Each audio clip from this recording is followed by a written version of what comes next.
you've decided it's time to take control over your finances, there are 9 habits you can develop to help keep you on track.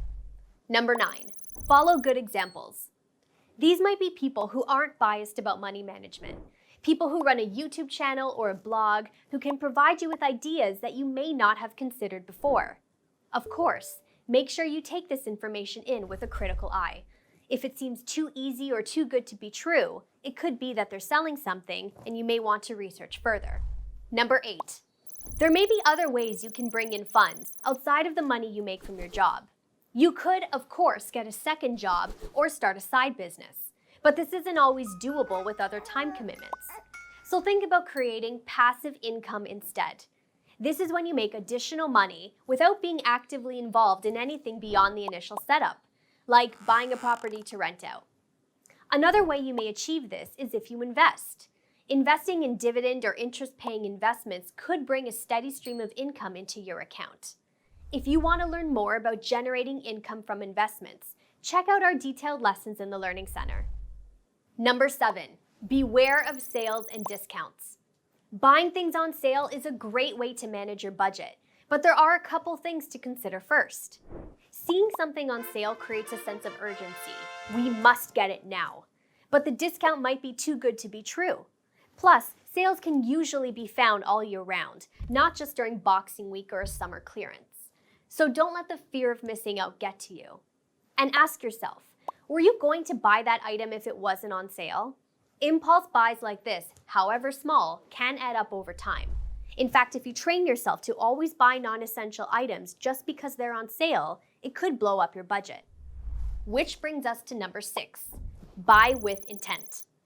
Look for sales on big ticket items you do want. So if you're looking for a new TV or a spin bike, that might be the time to scour flyers and websites for discounts.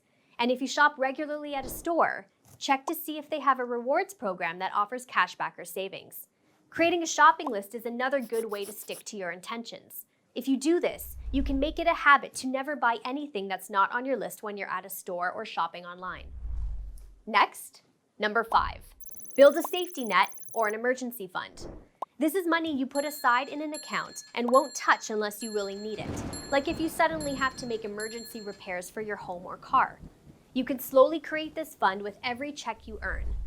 A typical emergency fund holds anywhere from 3 to 6 months of expenses, but you can decide on an amount that's comfortable for you. Number 4, from a mortgage to credit cards, many people have debt. Avoiding high-interest debt, however, can be easily achieved by paying your bills on time. This helps you avoid late penalty fees and extra interest charges, and it also helps you build a good credit history. We'll go over credit in more detail in another lesson. Another way you can avoid high-interest debt is by consolidating it to a lower-interest account. Let's say you have outstanding balances on different credit cards. You may be able to move that debt over to a lower-interest line of credit or loan. Debt consolidation is something that your bank may be able to set up for you. Number 3, most things turn out for the best when you create a plan. Think about it.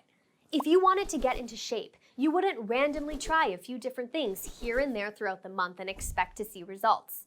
The same goes for money management. Building a budget gives you a framework to follow. A common one is the 50-30-20 plan.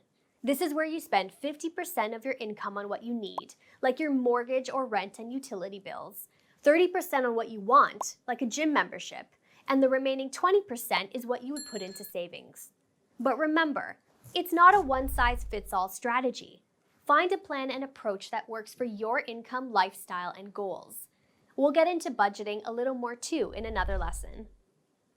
Number 2, when building your budget, you'll also need to begin tracking your expenses. Try downloading an app or filling in a spreadsheet with the items on your credit card or debit card statements. When you track what you buy, you can see where you may be able to cut down expenses, like on coffees or fast food. Tracking your money can help curb impulse purchases or regular purchases that you decide you might not need to make. If reviewing each expense line by line sounds too tedious, or you prefer not to download new budgeting apps, another option is to take your total expenses for the month and subtract the recurring fixed expenses, like your rent, cable bill, or loan payments. The remaining balance should be your total variable expenses, like groceries, clothing, and restaurants. Variable expenses are the ones that should change every month. If you're looking to save more money, then these are usually the ones that are the easiest to cut down. Finally, number 1. You may have heard about this one before. Pay yourself first, not last. But what does that mean? Simply put, this means you're putting money into your savings first, as soon as you get paid and before you get a chance to spend it. Making saving your first priority will help you make sure it gets done. You can do this easily through automation. Set up a pre-authorized transfer so the funds automatically go into a savings account. And once they're there, try not to dip into it. There are a lot of ways you can go about managing your money, and these are a handful of ideas that you can easily apply when you're just starting out. So remember, follow good examples, look into additional income, beware of sales, buy with intent, build an emergency fund, avoid high-interest debt, build a budget, track your expenses, and pay yourself first.